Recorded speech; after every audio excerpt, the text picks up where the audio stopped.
হাঁহি বান্ধি নিছোঁ লজ্জিত। ইমান লাজ লাগিছে নিজকে যে গুৱাহাটী মহানগৰীৰ হাৰ্ট অফ দ্য চিটিৰ আমি বাসিন্দা।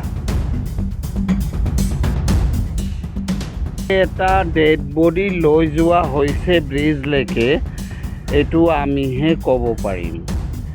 এইটো অশোক সিংঘালৰ পুতেকে ক'ব নোৱাৰে। কিন্তু ইয়াৰ পৰা আমি তালৈ পেচেণ্টটো নিম কেনেকৈ? কমাত আছে পেচেণ্টটো, আমি নিম কেনেকৈ? আমি শেষত উপায়ন্তৰ হৈ আমি 2.5 ঘণ্টাৰ ওপৰত ইমান হিচাপ নাই, 2.5 ঘণ্টাৰ বেছি হৈছে, তেতিয়া আমি হাঁহি বান্ধি নিছোঁ। A single person came for watch how they are surviving in this area. অলপ আমাৰ ডিলে হোৱাই এই মানুহগৰাকীৰ মৃত্যু বাৰু হয়। এম্বুলেন্স নাযায়,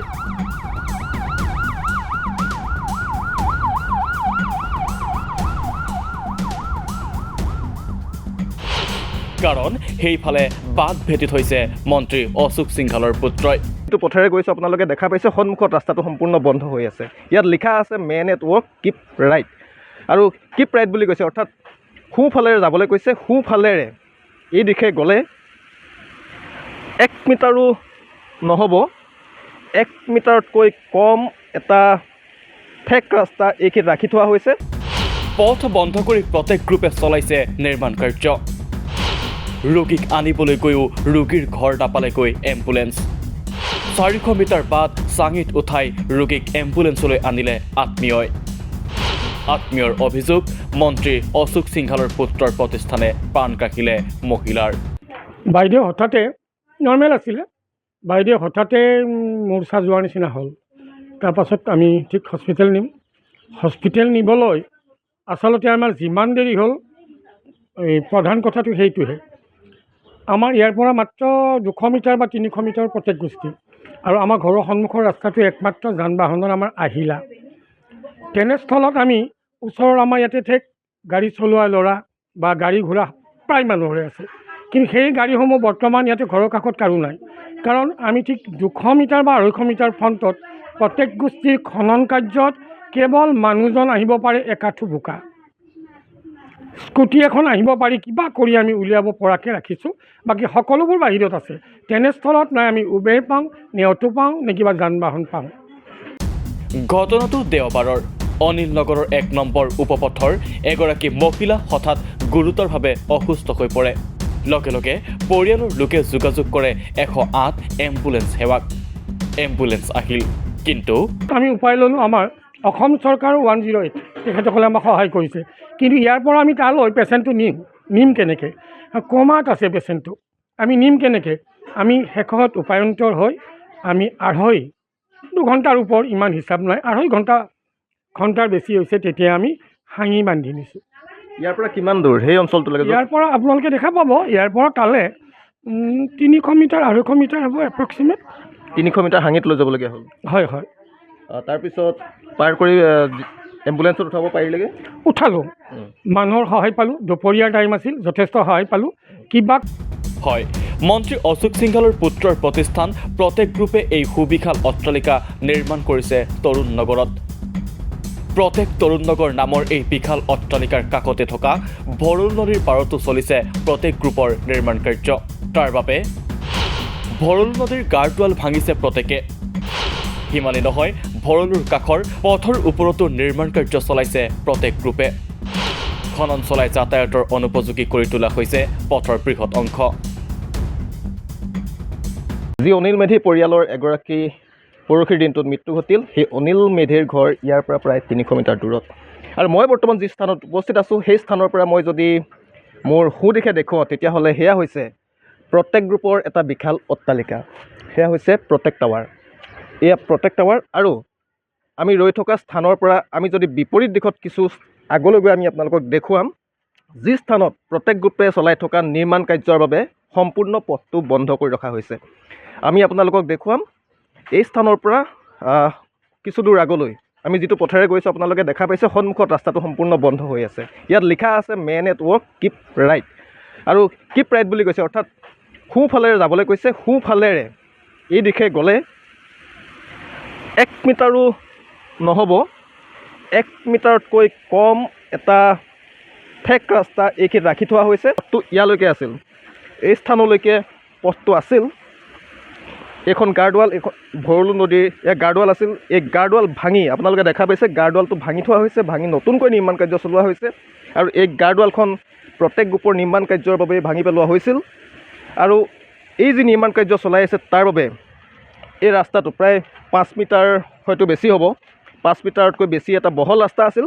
কিন্তু এই সম্পূৰ্ণ ৰাস্তাটো এই অঞ্চললৈকে, এই স্থানৰ পৰা এই স্থানলৈকে প্ৰায় 4 মিটাৰতকৈ অধিক অংশ সম্পূৰ্ণৰূপে এতিয়া ভাঙি পেলাই প্ৰত্যেক গ্ৰুপে এই নিৰ্মাণ কাৰ্য চলাই আছে।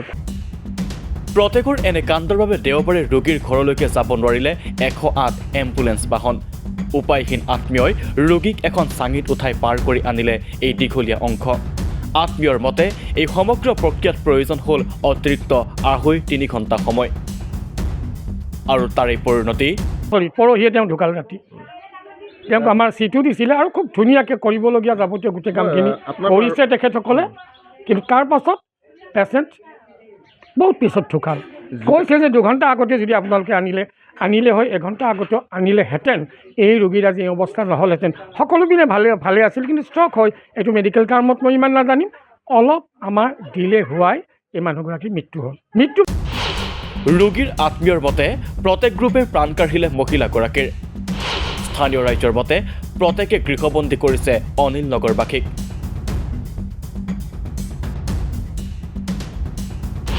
প্ৰত্যেকৰ সৃষ্টি কৰিছে জলসংকট আৰু খাদ্য সংকট। প্ৰায় 30তকৈ অধিক পৰিয়ালৰ ওপৰত চলিছে প্ৰত্যেকৰ সন্ত্ৰাস। প্ৰায় 25 দিন মান হ'ল।